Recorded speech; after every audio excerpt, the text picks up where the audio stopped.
Muy buenos días a todas las personas que se conectan ya a esta hora en nuestro espacio de todos los lunes, que es el Consultorio Solidario. Espero que me estén escuchando muy bien. John Alexander, si usted me puede confirmar qué tal me están escuchando. Sí, señor, muy bien. Ok, bueno, el día de hoy pues es un día muy especial porque estamos con nuestro Consultorio Solidario transmitiendo desde Bucaramanga, la ciudad bonita, la ciudad de los parques. Aprovechando esta semana de receso, nos vinimos a hacer un recorrido por el departamento de Santander. Vamos a estar en San Gil, El Socorro,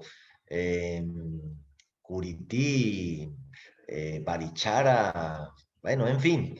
Y hoy, pues muy amablemente, la Cooperativa de Palmicultores de Colombia, Copalcol, nos permitió hacer esta transmisión desde sus oficinas y pues a ellos estamos muy agradecidos. Como siempre, en todo el país se encuentra uno cooperativas en todos los sectores, en este caso en el agro, en el tema de la palma, como lo hemos encontrado en el caso del arroz, en Coagronorte, en el caso de las cooperativas de caficultores. Bueno, no hay sitio de este país donde uno no vaya que no encuentre una cooperativa trabajando por el progreso y el bienestar de las personas que residen en esa localidad. Entonces, un saludo y un agradecimiento muy especial a las personas de Copalcol que nos permitieron aquí hacer esta transmisión desde sus instalaciones en Bucaramanga. Bueno, dicho lo anterior, sin más preámbulos, iniciemos.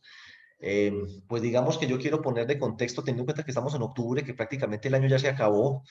Viene noviembre, que es un mes que casi no existe. Se descuelgan las decoraciones de Halloween, inicia inmediatamente diciembre. Y lo bonito que tiene diciembre es que a la gente se le olvidan los problemas. Y entonces todo es alegría y pasamos a vivir en el mundo de la ilusión. Eso es muy bonito, pero antes de que nos llegue el tema de diciembre, quiero proponer algunas reflexiones sobre la situación actual y los retos que enfrenta el sector solidario de cara al 2023 para que lo empiecen a tener en cuenta dentro de sus presupuestos y por supuesto que aquellos estén dentro de procesos de planeación estratégica, así tengan una planeación estratégica 3, 4, 5 años. Yo creería que es muy importante que la revisen, la actualicen. Una evaluación anual de planeación estratégica no cae mal. Uno se plantea una senda, un recorrido a largo plazo, pero cada año hay que revisarlo para introducir modificaciones o ajustes y en ese sentido quiero señalar lo siguiente. Lo primero, estamos en la inflación más alta en décadas, una inflación que va a ser superior al 11%, inclusive podría llegar a ser del 12%, eso lo vamos a ver en los próximos meses. Ya está por encima del 11%, 11,44 acumulado a septiembre, pero falta ver los efectos que van a tener ciertas otras medidas en lo que resta de este año, el impacto del invierno, etcétera. Pero el tema de la inflación podría seguir siendo un problema de preocupación y de hecho lo va a seguir siendo para el año 2023 y 2024. La inflación para el 2023 va a estar más cerca del 7% que otra cosa y la del 2024 5%, así que va a ser un lento ajuste y convergencia hacia la meta del Banco de la República, que es 3% a largo plazo. Es decir, vamos a tener 3 años de un lento descenso donde confluyen una serie de factores internos y externos, políticos y económicos. Lo cierto del caso es que con esas tasas tan altas, el Banco de la República ha movido sus tasas al 10%. Se espera que para este mes la suba al 11% e inclusive podría llegar al 12% antes de que este año termine. Muchos analistas aspiran a que allí o prevén que allí ya empiece a tocar techo y no hayan más ajustes en la tasa de interés. Hay otros un poco más pesimistas que creen que pueden subir un poco más. Lo cierto del caso es que ya las tasas de renta fija están por el orden del 15% un año y superiores. En ese sentido, pues yo me encontré por allí una página que les estoy recomendando también que se llama Mejor CDT, simula y abre tu CDT. Entonces, les recomiendo que utilicen esta página pues para revisar el tema de sus inversiones, no tanto por los asociados porque no llevan la plata, pero usted, por ejemplo, si es de su cooperativa y tiene excesos de liquidez todavía y está pensando en invertir, pues mire, usted le dice aquí, simula tu CDT, recuerden, se llama mejorcdt.com, ¿cuánto dinero quieres invertir? Entonces, supongamos que usted tiene plata del fondo de liquidez, 500 millones de pesos. Escribe tu nombre, voy a poner aquí a Clara Viena, a mi esposa. Le voy a colocar el celular porque ¿cómo le parece que uno le pone el celular y le envían 311, 328, 4694. Después se ponen en contacto con uno, muy ágiles. Recibir reporte, listo. Entonces ellos están buscando allí. Eh, y te dicen Credifinanciera. Mira, Credifinanciera a 6 meses te ofrece el 13, a 12 meses te ofrece casi el 15, a 24 meses el 15. Parece ser que la cosa se empieza a estabilizar alrededor del 15. Usted lo puede separar por bancos AAA, AA. Por ejemplo, el Banco Popular 12, 14, 14, W 12, 14, 14. Entonces, ahí les dejo esa nueva herramienta que se llama Mejor CDT, ¿sí? Con la mejor tasa, más sucursales. Bueno, ya exploren ustedes el asunto, pero lo cierto es que las tasas de interés a un año están entre 14 y 15%, se empiezan a estabilizar allí. La ETF también está alrededor del 11 o 12%, o sea que en este momento endeudarse con un banco para prestar plata, por ejemplo, 12, 13% de ETF, trabaje con eso, súmele entre 4 y 8 puntos. Entonces estamos hablando de entre 16 y 20% puede ser el costo del apalancamiento financiero para cualquier proyecto que usted tenga en este momento, que voy a comprar una sede, que voy a construir una sede, que necesito capital de trabajo para prestarle a los asociados. Tenga en cuenta que ese costo del apalancamiento está actualmente entre el 16 y 18 y se le puede subir unos 2 puntos más todavía. Inclusive las tasas de libranza en este momento, al 30 de septiembre, la semana que terminó el 30 de septiembre, en promedio ponderado fueron del 17% y en vivienda novis del 15%. Así que tenemos unas tasas de interés altas, lo cual desestimula que la gente se endeude. Ya las tarjetas de crédito han empezado a aumentarse la tasa de cancelaciones de tarjetas de crédito, el uso de las tarjetas de crédito se ha venido un poco abajo, lo cual me parece sano. Y pues en general los créditos deberían venirse un poco abajo y especialmente el tema de la vivienda, lo cual no es muy bueno para el empleo y el crecimiento económico. El otro tema a tener en cuenta es el reajuste de los salarios. El salario mínimo definitivamente pues tendrá que subir por encima de la inflación que está en el 12 y con un máximo del 15. A pesar de que haya aspiraciones seguramente de muchas personas y de las centrales obreras de un aumento del salario hasta el 25%, no es buena idea porque es como querer apagar el fuego con gasolina. Tenemos una inflación bien desbordada y usted reajusta el salario mínimo el 25%, pues si bien es cierto, tiene algunas justificaciones más que razonables, porque justamente las personas con menor ingreso son las que más ha golpeado el aumento de los precios de los servicios, la comida, el transporte. También es cierto que muchas cosas en la economía están indexadas al salario mínimo y un incremento desbordado del salario mínimo lo que podría es agravar aún más el problema de la inflación. Entonces tenemos un reajuste del salario mínimo entre el 12 y el 15 que va a golpear muy duro a las empresas. Digamos, si estamos hablando de cooperativas, fondos de empleados y mutuales, que es la perspectiva que quiero que ustedes tengan, pues a los que tengan trabajadores con salarios de entre el 12 y el 15% le van a tener que subir eso. Las empresas patronales para aquellos que son fondos de empleados o empresas cooperativas o mutuales de empresa, pues a esas empresas también se les va a subir mucho el costo de la nómina, así que podría haber recortes en la nómina o posponer inversiones para compensar eso. O le suben el salario mínimo a los que les tienen que subir el mínimo y a los demás no les suben eso para compensar. Ahí son cosas para que tengan presente. Bueno, hay muchas cosas que tienen que ver con el salario mínimo para que lo revisen. Em, por ejemplo, a ver, multas, ciertos impuestos están tasados en salarios mínimos. En fin, sigamos avanzando por acá. Los alimentos han subido mucho más que la inflación general. En los últimos 12 meses el precio de los alimentos se ha incrementado un 30% y servicios para el hogar y cosas del hogar en un 16%. Bueno, la energía, pues ya dije 30. Los arrendamientos en el 2023 deberían subir lo que sube la inflación, ¿ves? Entonces, aunque tu salario no suba, lo que subió la inflación, los salarios, los arrendamientos sí se los reajustan en la inflación. O sea que ese golpe va a doler. Y posiblemente los que son clase media o somos clase media, yo ya ni sé qué clase soy, lo meten a uno entonces en una unidad residencial a vivir Entonces, resulta que los costos de la vigilancia y de las personas que prestan servicios a la unidad, pues se van a subir entre el 12 y el 15%, y es de esperarse que el costo de la administración entonces de estos conjuntos habitacionales suba. Le sube el precio de la energía, le sube el precio de las personas que prestan servicios al conjunto habitacional. La cuota de administración tiene que subir, pero posiblemente los salarios de las personas que habitan ese conjunto habitacional no se los van a subir el salario mínimo, y en cambio sí les va a subir el precio de la gasolina. O sea, lo que quiero pintar un poco es que en general el panorama va a ser muy duro para todos, pero especialmente para la clase media, porque la clase media, sus salarios no van a subir en lo que sube la inflación, pero sus gastos sí, y las tasas de interés también, o sea que van a tener una pérdida de poder adquisitivo. La gasolina, por ejemplo, va a tener un reajuste gradual que la va a llevar hacia finales del 2023 en el presupuesto optimista a 16.000 pesos, y en el presupuesto realista más cercano de los 20.000, porque entre otras cosas el precio de la gasolina ha venido incrementándose a raíz del recorte de oferta que hizo la OPEP. La OPEP recortó, liderada por Putin, 2 millones de barriles su oferta diaria de gasolina. Entonces eso aumenta el precio de la gasolina, lo cual es muy paradójico. Colombia exporta gasolina, Rusia exporta gasolina, ve, exporta gasolina, no, petróleo, discúlpenme la imprecisión.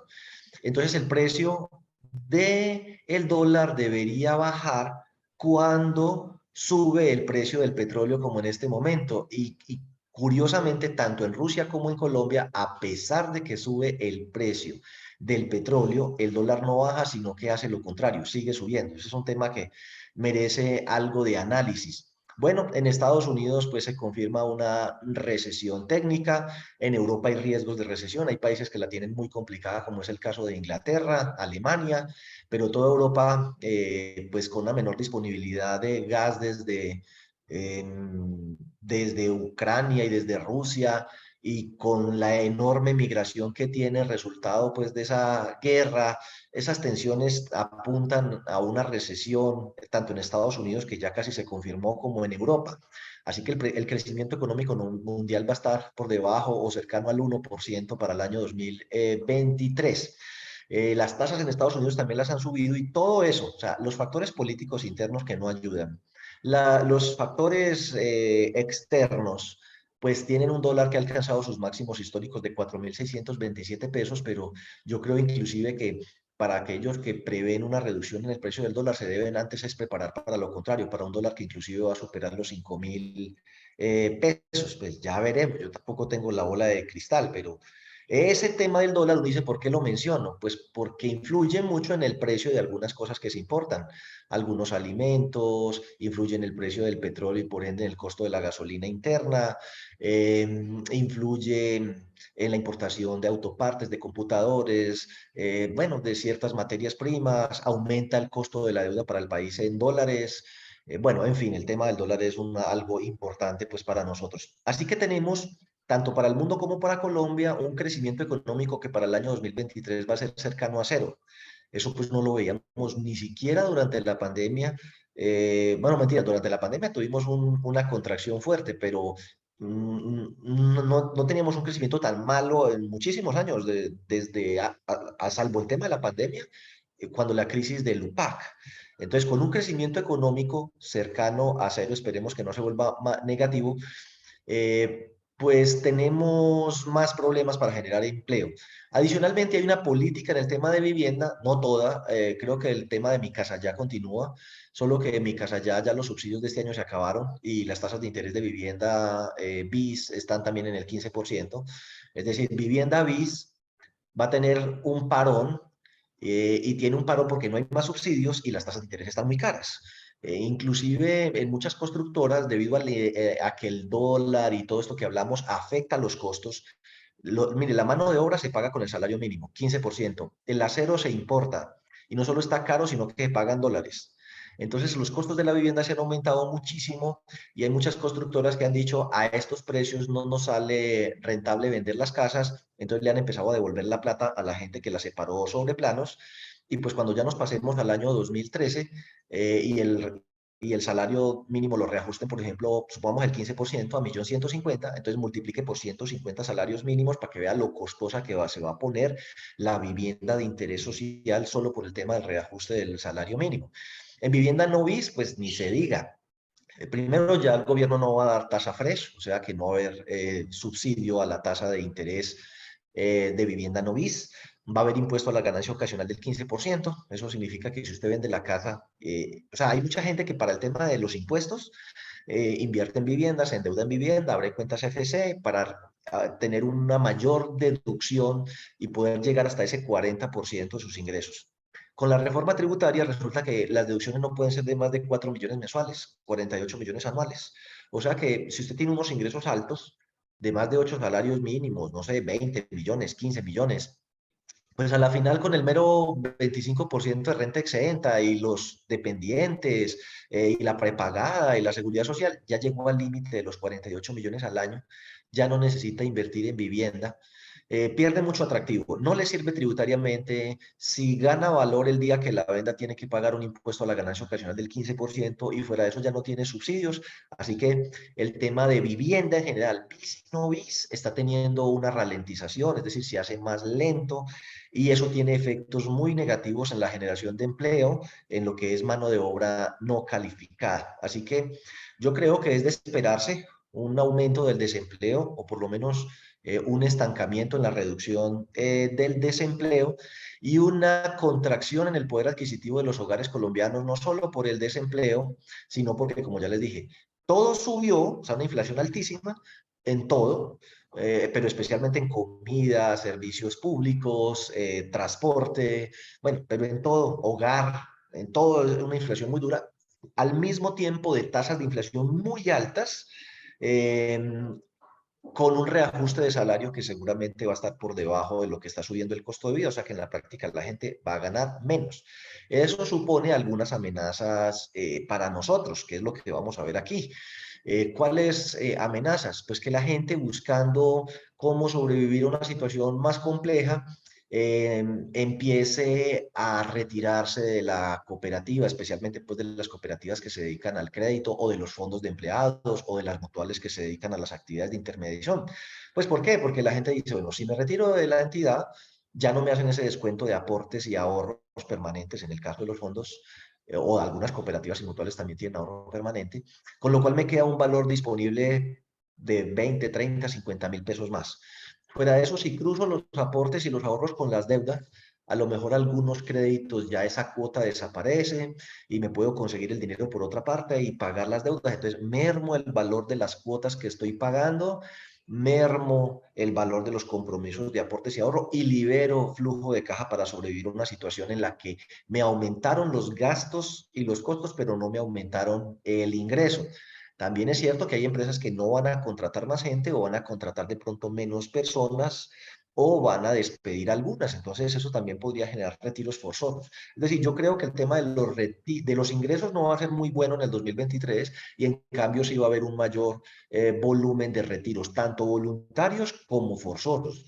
Inclusive otro riesgo tiene que ver no con la gente que está tan mal, sino con la gente que tiene ahorros altos, aportes, ahorros permanentes o que tiene ahorros voluntarios grandes y lo empiezan a tentar, vean, yo le pago el 14, yo le pago el 15 y dice, bueno, ¿yo qué estoy haciendo con la plata aquí? Yo me podría llevar esos 20, esos 30, esos 50, esos 100 millones de pesos e invertirlos en otro lado. Eso es algo que ya se está observando en algunas cooperativas o fondos en los cuales la plata se está yendo buscando mejores tasas en otro lado y por eso ya las entidades han visto la necesidad de empezar a incrementar las tasas de interés de sus créditos para compensar el aumento del costo de sus depósitos, pero eso es algo a lo que se van a tener que enfrentar. Aquellos que no han aumentado su tasa de crédito van a ver un aumento de la demanda de crédito que podría desbordar sus capacidades. Es decir, tienen más crédito del que pueden financiar. ¿Por qué? Por un lado, es posible que no les esté entrando mucho ahorro, porque por fuera hay mejores tasas. Por otro lado, es posible que algunas personas se le estén retirando para afrontar una difícil situación económica o porque lo despiden de la empresa y al mismo tiempo, como nuestras tasas están bajitas y por fuera se han puesto tan costosas, hay un aumento fuerte en la demanda de crédito. Entonces, esas son las amenazas. Y pues a eso súmele la superintendencia que en momentos de dificultad lo que ha venido es mandando más requerimientos, aperturas de procesos disciplinarios, investigaciones, multas, etcétera, pues no, no ayuda como mucho, pero lo que sí es cierto es que la superintendencia se ha puesto las pilas haciendo un trabajo que es odioso, pero es el que les corresponde. Por ejemplo, por ahí he visto aperturas de procesos de investigación de fondos de empleados y cooperativas que existen y están registrados en la Cámara de Comercio, pero no reportan a la Supersolidaria. Y entonces ahí les llegó apertura de investigación, pliego de cargos. Recuerden que la multa puede llegar a ser hasta de 200 salarios mínimos a todas las entidades que han reportado tarde, gente que no reporta a la UIAF o está atrasada con los reportes a la UIAF. Bueno, el tema de evaluaciones de cartera ya eso pasó con las cooperativas de ahorro y crédito y multaron a varias. Entonces, pues claro, la Supersolidaria se ha pellizcado mucho en ese tema disciplinario complicado. Bueno, debilidades que pues es como la percepción que yo tengo y me disculpan, tómenlo como una opinión de un tercero que usted puede compartir o estar en desacuerdo. Pero lo que yo he observado es un menor crecimiento del sector solidario. Sí crecemos, pero estamos creciendo por debajo de la inflación. Estamos en la inflación del 12%, entonces crecer un 5, un 6, pues sí, es bueno, pero en la práctica crecemos por debajo de la inflación. Y como no se revalorizan aportes porque los excedentes son muy bajitos, entonces en la práctica los aportes no crecen, sino que decrecen. ¿En qué sentido? Cuando usted tiene 1 millón de pesos para prestar y esa plata que es el 1 millón de pesos de aportes de los asociados no se revaloriza, al año siguiente usted tiene el mismo 1 millón de pesos, solo que ese 1 millón de pesos alcanza para menos. Y las necesidades del asociado son mayores, lo cual significa que él demanda cada vez más crédito, montos más grandes, pero yo tengo un capital de trabajo que pierde valor cada año porque no genero excedentes suficientes con los cuales revalorizarlos. Ese tema del mantenimiento del capital en las cooperativas y fondos de empleados es un problema. O sea, en la práctica estamos destruyendo valor de los aportes y los ahorros cuando no los reemplazamos con revalorización de aportes. Por supuesto que está el argumento de que nosotros les damos beneficios sociales que compensan ese pérdida de poder adquisitivo. Eso es cierto. Solo que desde el punto de vista empresarial, no social, en la práctica eso es destrucción de liquidez. ¿Por qué? Yo tengo la posibilidad de tengo unos aportes por 1 millón de pesos y una inflación del 5%, supongamos, o le revalorizo 50.000 pesos o le doy una ancheta que vale 50.000. Ambas cosas son iguales, entonces yo le doy la ancheta. Al darle la ancheta, pues en la práctica lo que sucede es que la plata sí se la tengo que entregar al proveedor de la ancheta y el capital de trabajo sale y yo vuelvo y me quedo con el mismo millón. Mientras que cuando yo revalorizo, antes tenía 1 millón, ahora tengo 1.050.000 y ambos tienen el mismo poder adquisitivo. Muchas cooperativas buscando sacarle el cuerpo al tema del impuesto de renta, pues también tiran esos excedentes al piso, no solo asumiendo enormes riesgos tributarios, sino que se renuncian a la posibilidad de crear capital institucional, reservas y fondos patrimoniales propios que apalanquen crecimientos, inversiones de largo plazo o líneas de largo plazo si se trata de crédito a bajos costos o a tasa muy baja porque las reservas pues no tienen costo, tendrán el costo de la inflación, de la oportunidad. ¿A qué voy con ese tema? Pues que cada vez tengo menos capital. No creo capital institucional propio porque no estoy dando excedentes. Todos los excedentes los distribuyo en beneficios que le otorgo al asociado. Y los aportes de los asociados cada vez valen menos. Y un grupo de personas que tiene aportes grandes en un momento de inflación alta puede decir, yo estoy perdiendo demasiado dinero. Imagina una persona que dice, oiga, yo tengo 20 millones de pesos ahí. La inflación es del 12 y luego viene el 7 y el 5. Estamos hablando de que voy a perder el 25% en los próximos 3 años, incluido este, la cuarta parte del valor de mis aportes, cuando yo podría simplemente cruzar los aportes y tengo un costo de oportunidad del 15-20%, que es lo que me cuesta el crédito. Pues en vez de perder el 25%, me ahorro el 15% que voy a pagar de intereses sobre el crédito. Y eso podría ser mejor que endeudarme en este momento que está tan caro el crédito, tanto aquí como por fuera, que las tasas están subiendo. Entonces, sí, creo yo que una de las debilidades es que el fondo, el sector solidario crece a una tasa más lenta por ese tema de la baja rentabilidad. Bueno, otra debilidad es que no tenemos canales virtuales de atención y de vinculación. Cuando ahorita están llegando, pues muchos, me da como dificultad recordarlos todos, pero Nubank es uno, pero acaba de llegar otro por allá de México. Bancos 100% virtuales, cero oficinas presenciales, y a eso súmele estas fintechs que prestan dinero. O sea, hay mucha presencia o canales de atención virtual, no solo para obtener información, sino para transar. Casi todos los bancos hoy en día tienen la posibilidad de abrir productos como cuentas de ahorro o créditos rotatorios o tarjetas de crédito de manera virtual, sin necesidad de ir a ningún banco. Es más, los bancos actualmente están cerrando oficinas, despidiendo empleados. no están abriendo nuevas oficinas y contratando más empleados, están reemplazando todo por el tema de la virtualidad, de la no presencialidad, de la no documentación física. Nosotros pues todavía tenemos ese tema de que tiene que ser en papel, diligenciar todo el formulario, adjuntar fotocopia de, y nos llenamos de carpetas y unos volúmenes que ya es más el espacio que ocupa el archivo inactivo que el espacio que tenemos disponible para trabajar en el día a día, con los enormes costos y riesgos operativos que eso implica. Destrucción, pérdida, administración de ese archivo, la gestión documental. Bueno, no hay tiempo para resumir los enormes costos y dificultades que genera el almacenamiento de enormes cantidades de papel, de un poco de procesos, pues, de almacenamiento del pagaré, de la solicitud, de los dos volantes de pago, de la carta laboral, y sobre todo en entidades donde hay enorme rotación y créditos pequeños, eso alcanza unas proporciones casi que apocalípticas. Entonces, el tema de no contar con canales virtuales todavía extendidos en el sector solidario es una debilidad. Hay una apatía de la juventud por entrar al sector solidario, salvo algunas excepciones. En la gran mayoría de entidades solidarias, los asociados son mayorcitos y en los jóvenes hay mucha apatía. Yo creería también que hay una crisis de liderazgo en el sector solidario. Son los mismos directivos a los cuales pues felicito y agradezco su compromiso, pero como todos somos perennes, yo me pregunto qué va a pasar cuando estos actuales miembros de junta directiva, consejo de administración, porque se jubilaron, porque se murieron, porque se aburrieron, porque se cansaron, por lo que sea, dieron un paso al costado. ¿Quién viene detrás? Inclusive, parcialmente, veo uno dificultades para que los directivos le asistan a capacitaciones, le asistan a formaciones. Entonces, de un lado tenemos una superintendencia cada vez más exigente, que el perfil de los directivos tiene que ser cada vez más alto en formación, en experiencia.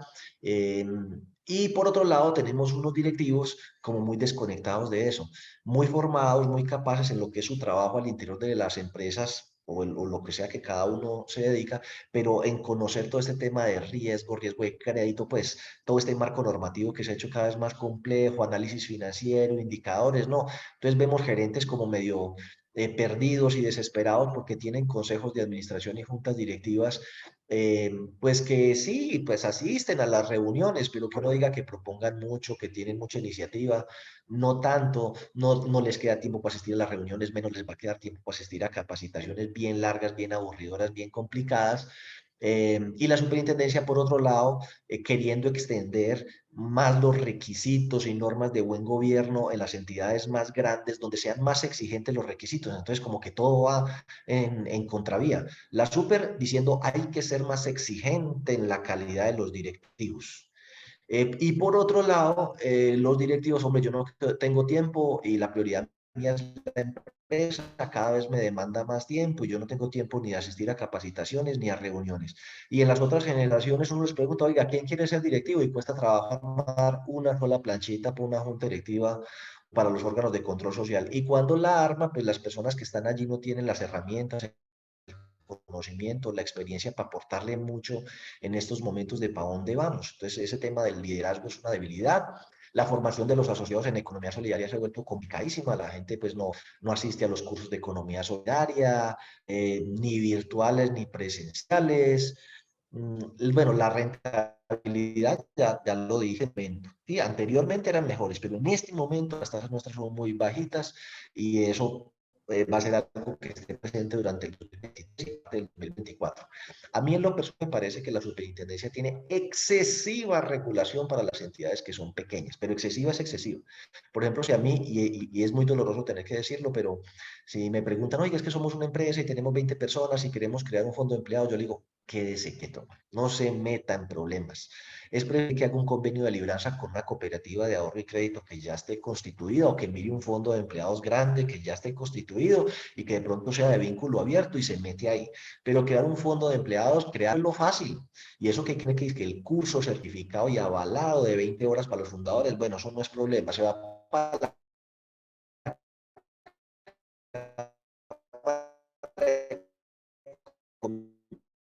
que lo crea. Ahí es donde empiezan sus cumplimientos, que el comité super, que porque no ha hecho las actas del comité de de riesgos, que porque no ha hecho la evaluación de cartera.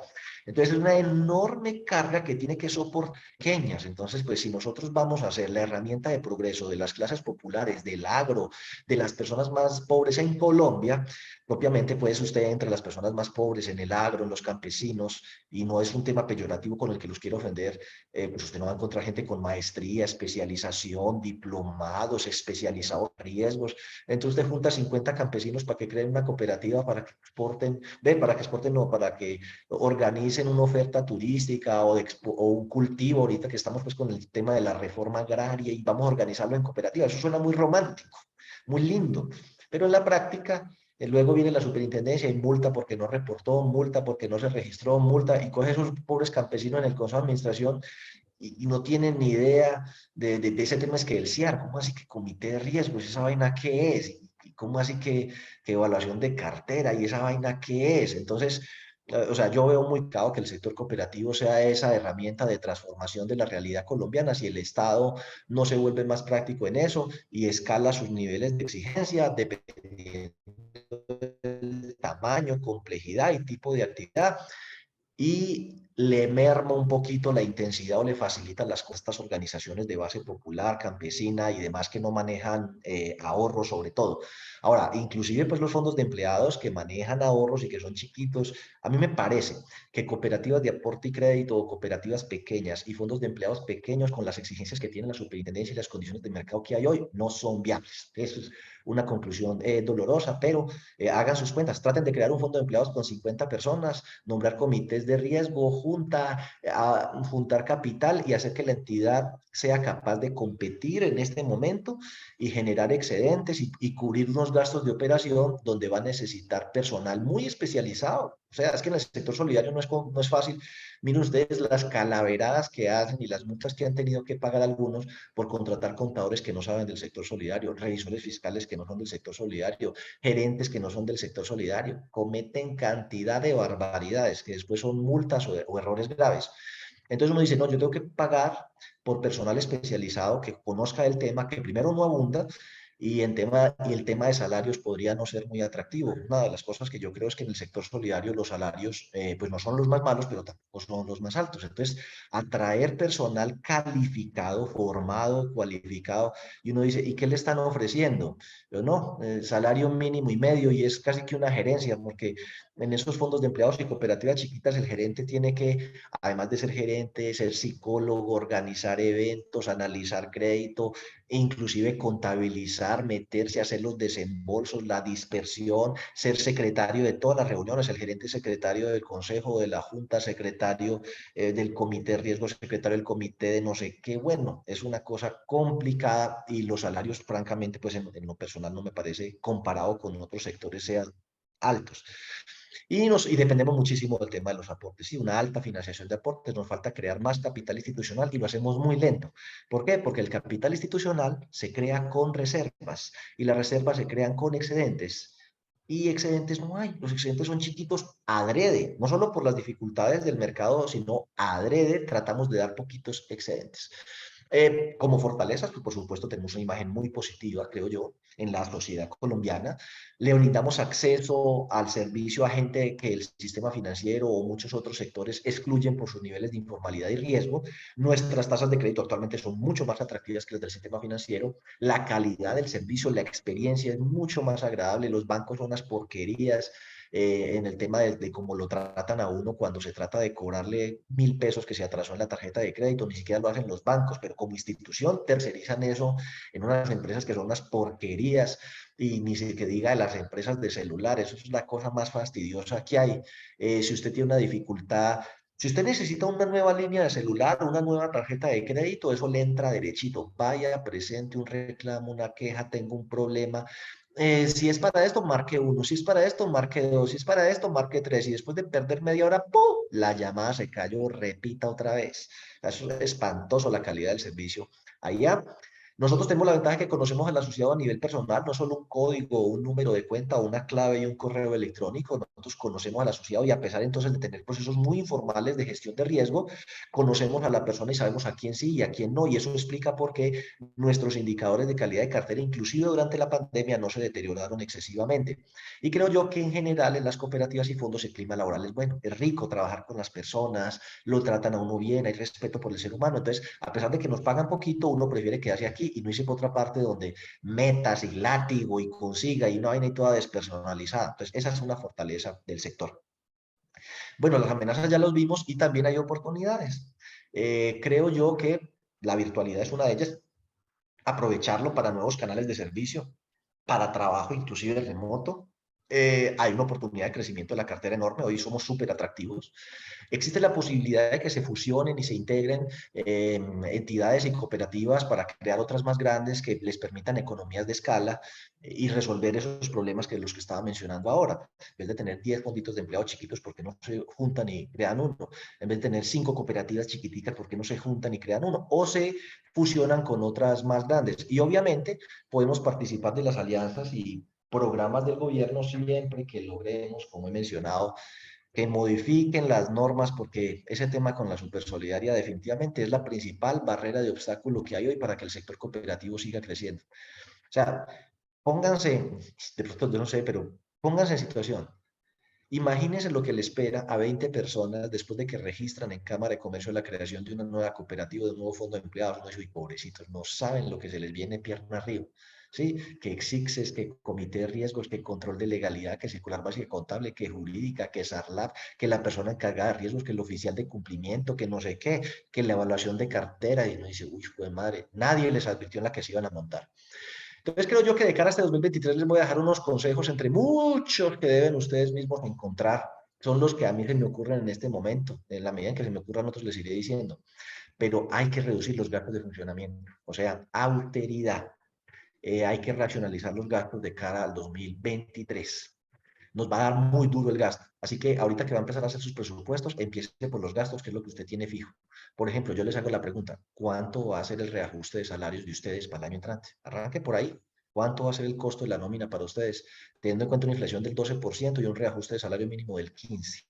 ¿Sí? Ahora, si usted no les sube a los trabajadores el 15, pues también va a haber una mayor dificultad para retener el talento humano. Pero bueno, de entrada, pues va a haber personas a las que no les van a subir, sobre todo a los gerentes. El gerente es el principal perjudicado. Bueno, gerente que esté aspirando que le van a subir el sueldo el 15 lo veo difícil. Puede ser el gasto más grande de la organización. Entonces, la junta directiva y el consejo le va a decir, pero si a nosotros en la empresa no nos subieron sino el 6 7 8 yo como, ¿por qué le va a subir el 15 a usted? 6 7 8 o sea, en la práctica les van a reducir el sueldo.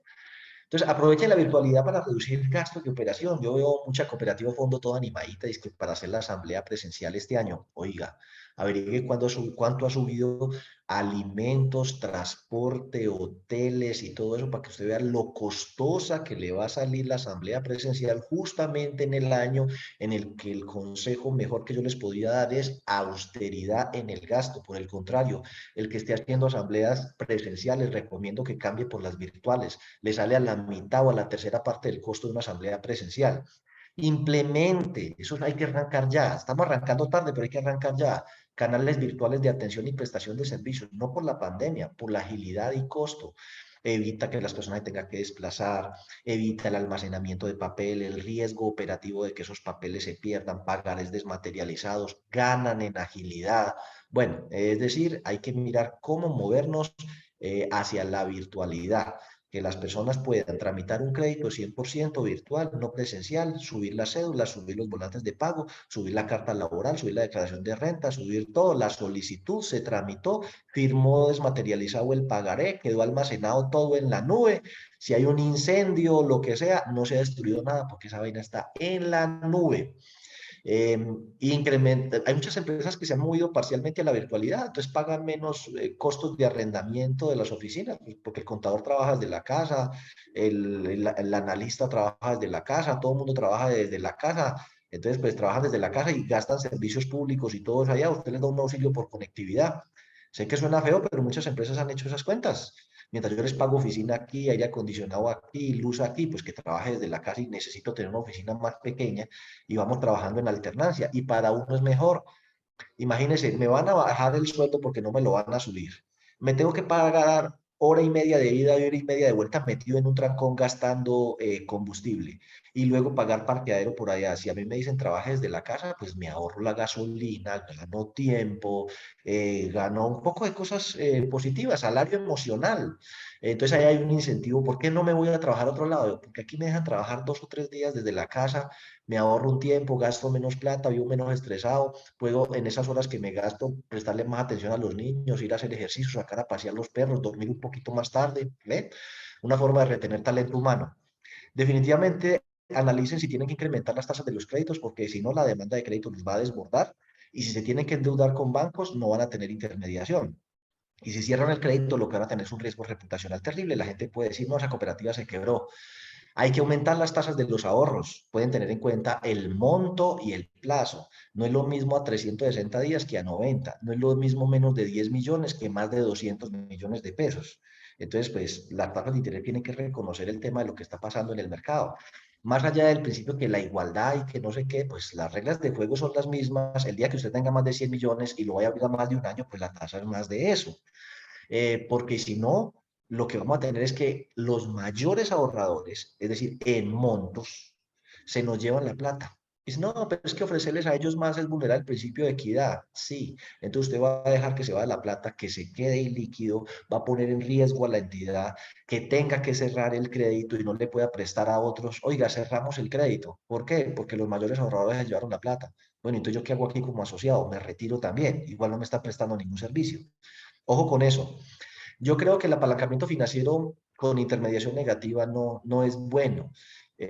A lo mejor parcialmente, como por sostener el asunto coyunturalmente, pero uno puede estarse endeudando con el banco al 16, 18 y 20% para prestarle los asociados al 12, 13, 15%, que es lo que se da en algunos casos. Bueno, racionalización de gastos y la fusión o integración o absorción de entidades pequeñas en unas más grandes. Yo por ahí estoy entrevistando a la gerente de Sucrédito, ese video se los pongo después, el caso Sucrédito. Sucrédito nació, es la última cooperativa de ahorro y crédito que se creó en Colombia en el año 2015 por la fusión de 5 fondos de empleados en Manizales y ahí para adelante ha venido actuando como una sombrilla, absorbiendo otros fondos de empleados y cooperativas pequeñas para crear una enorme cooperativa que hoy está por el orden de los 75 mil millones de pesos de activos y que crece a unas velocidades impresionantes. Esa cooperativa hace 3 años tenía 15 mil millones de activos, o sea que se ha multiplicado por 6, 5, por 5 veces en solo 3 años y sigue creciendo a una velocidad enorme con esa estrategia. Las cooperativas de base pequeñas podrían transformarse en fondo de empleados cuando su base social es fundamentalmente trabajadores, se ahorrarían el impuesto de renta y tendrían la posibilidad de un nuevo servicio como el ahorro para no depender tanto de los aportes. O sea, yo creo que las cooperativas pequeñas, no, cualquier cooperativa, inclusive grande, que su base social sea trabajadores, debería ser un fondo de empleados, tiene muchas más ventajas. Hagan planeación tributaria, ojo con las cooperativas que hacen esos gastos para reducir el tema de los impuestos, ahorita tienen mucho más riesgo de que les caiga la diana. Recuerden que están buscando impuestos por todo lado. Y los fondos de empleados les va a tocar empezar a hacer planeación tributaria porque en la nueva reforma tributaria los fondos de empleados van a tener que pagar impuesto de renta sobre la actividad que desarrollen comercial. Ahí tendremos que ser muy cuidadosos en la reglamentación de qué se entiende como comercial. Yo creería que entonces para no dar papaya también, si ustedes van a tener outsourcings, o sea, personas externas que les prestan servicios como la revisoría fiscal, que les lleve la contabilidad, que les preste la asesoría en riesgos, búsquense gente especializada que conozca del sector, porque he visto el tema de muchas multas y requerimientos porque les lleva la contabilidad a cualquier contador y esto tiene su especialidad. Bueno, el salario emocional, si no le puede subir el sueldo a la gente porque el palo no está para cucharas, el tema de capacitación, de alternancia entre presencial y desde la casa, el reconocimiento por el logro de metas, tiempo libre. Yo conozco entidades que tienes que viernes cortos, que una vez al mes hay un viernes en el que no trabajan sino hasta mediodía, les dan libre la tarde, les dan día libre el cumpleaños. Revisen ese tema si financieramente no hay cómo subirle lo que subieron los otros, el salario emocional. Fortalezcan los organismos de representación, ANALFE, Confecov, ASCO, Colfin, bueno, otras que tiene el magisterio, que se me olvidó en este momento el nombre, en el que une a las cooperativas del magisterio. Únanse para interlocutar con el Estado y transmitirle la inquietud de que le merme un poquito, de que regule mejor ese tema, porque va a acabar con el sector solidario en la medida en que no es viable ahorita crear cooperativas y bonos de empleados pequeños. O sea, es casi que hacerle un mal a la gente organizar una cooperativa en un fondo pequeño. Y francamente, respecto al liderazgo y formación solidaria, me puse a pensar qué les podría proponer y no se me ocurrió nada. Con todo me encuentro con un muro. ¿Sí? Hasta ahorita no se me ha ocurrido cómo despertar nuevamente ese interés de la gente por ser parte de los órganos de administración y control, capacitarse, formarse y aprender desde cooperativa, y si en los directivos es difícil, en los asociados peor. Pero se me ocurre que ustedes deberían trabajar en duro el tema de educación financiera. ¿Sí? Educación financiera para los asociados y a irles metiendo el amor por la cooperativa o fondo. Pero la gente también necesita organizar sus finanzas de cara al 2023 porque va a ser un año bastante duro. Bueno, novedad, ya les conté, hoy era un consultorio pues especial, de menos preguntas y más reflexión de cara al año entrante. Les presenté esta página, ensáyenla cada uno a su modo, mejorcdt.com. Les conté también de que los fondos de empleados en la ponencia de reforma tributaria les van a poner impuesto de renta para los ingresos provenientes de actividades comerciales. Eso está bien enredado porque ¿cómo así que ingresos? Debería ser el excedente. Pero supongo que al final se tiene que reglamentar. Claro, son estos ingresos, se le asocian unos costos y unos gastos, que eso es lo que dice el estatuto tributario, y se establece una base sobre la cual se paga un impuesto del 20% para todos los fondos que tienen actividades comerciales. Habrá que establecer muy bien qué se entiende como actividad comercial. En eso, pues, Analfe seguramente hará un gran papel. Bueno, esto ya les mencionaba, más del 17% está la tasa en libranza.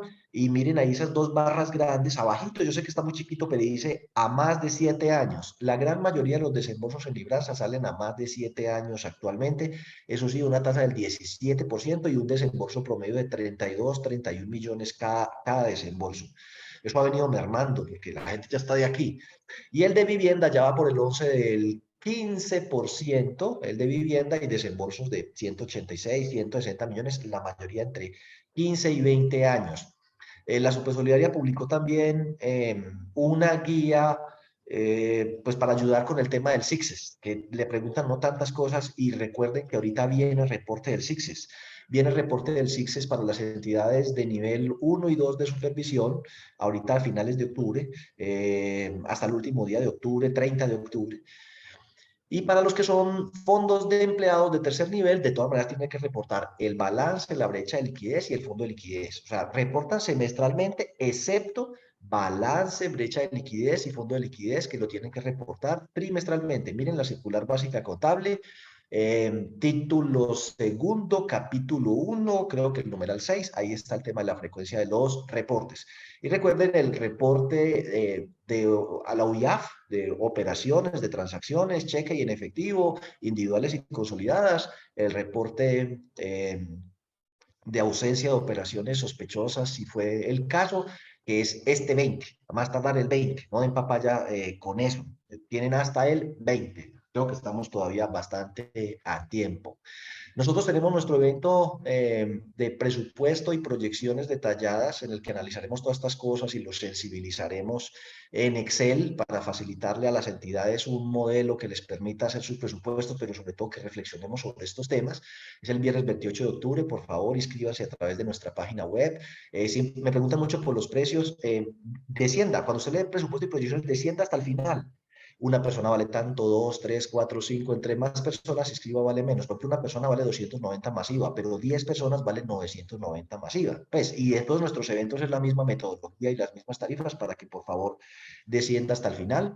Luego de eso tenemos el sábado, vamos a trabajar finanzas personales, o sea, economía solidaria, pero con énfasis en finanzas personales por todo lo que le acabo de mencionar. O sea, a nuestra asociación le va a dar muy duro el 2023 y para evitar que se retiren de las cooperativas y fondos es muy importante que hagan su presupuesto familiar, personal y que en vez de ver en el sector solidario una forma de disminuir retirándose, que lo vean como disminuir, pero profundizando en el uso de los servicios del sector solidario. Eso es lo del 29 de octubre, es gratuito. Los demás sí no son gratuitos, ¿no? 17 y 18 de noviembre vamos a ver evaluación de cartera y pérdida esperada. El 26 de noviembre, la actualización anual de SARLAF para directivos y empleados. Estamos esperando que por fin salga la reforma tributaria para definir la fecha del seminario de reforma tributaria y cierre fiscal del año 2022. Que a propósito, pues el tema de los impuestos es otra de las dificultades, al igual que el tema de la pérdida esperada, que en los próximos años va a aumentar el valor del deterioro. ¿Sí? Para las entidades van a tener que contabilizar más provisiones. Recuerde que todos nuestros eventos están disponibles en diferido. John, me quedan como 5 o 6 minuticos para contestar las preguntas que se alcancen en ese tiempo y el resto de preguntas los contestaremos o en nuestro seminario del 28 de octubre o en el próximo consultorio. Claro que sí, Diego. Mira, ahí están las preguntas. También sí queda tiempito, ha levantado la mano el señor Héctor Valencia. Y bueno, ahí está. Pues el Me tiempo es confirmó corto, todo. así que si la puede escribir por el chat, muchísimo mejor. Si ingresa un embargo de un trabajador, los ahorros del fondo de empleados también se tienen en cuenta, ya que la sociedad informa que si le afecta se retira. Mire, los ahorros son inembargables hasta un tope y los aportes son inembargables hasta un tope. Entonces, consulte el tope de inembargabilidad de los aportes y los ahorros. Ahora, tengan presente, por eso es importante la vasectomía, porque lo único que no le aplica esa excepción es el embargo por alimentos. Entonces uno tiene que cuidar con esa vaina porque ahí sí no es culpa del fondo que uno se haya puesto por ahí de loco, pero embargos de alimentos no respetan nada, ni vivienda de interés social, ni aportes, ni ahorros. Los embargos por alimentos van por todo. Las pensiones son inembargables, excepto por alimentos. Todo dice siempre, excepto por alimentos. Entonces, los aportes y los ahorros son inembargables hasta un tope y excepto por alimentos. Y pues si se va a retirar, ¿qué le hacemos? Primero está el cumplimiento de la ley. ¿Cómo se cancelan los saldos de las cuentas de adopción primera vez o NIF? Que si existe una norma al respecto, por supuesto que sí. Salió en el 2017. Busque la circular externa respectiva que salió en el 2017. Pero además busquen la circular básica contable y casi estoy seguro que eso está en el título 2. Sí, eso está en el título 2. Sí, está en el título 2. En el título 1 no. Entonces, circular básica contable, título 2. Ahí está el tema del tratamiento de los excedentes con primera vez y está en una circular que no me acuerdo si es la 9 del año 2017, donde dice qué se hace con los excedentes acumulados por primera vez. Primero, o resultados. Si son pérdidas, usted desde esa época con los excedentes de cada año debió haberlas borrado. Si son pérdidas desde esa época, con la reserva para protección de aportes debió haberla enjugado y haber repuesto la reserva para protección de aportes con los excedentes que se generaron del 2017 hacia acá, lo cual significa que a estas alturas del partido no debería haber pérdidas acumuladas por adopción NIF, no debería.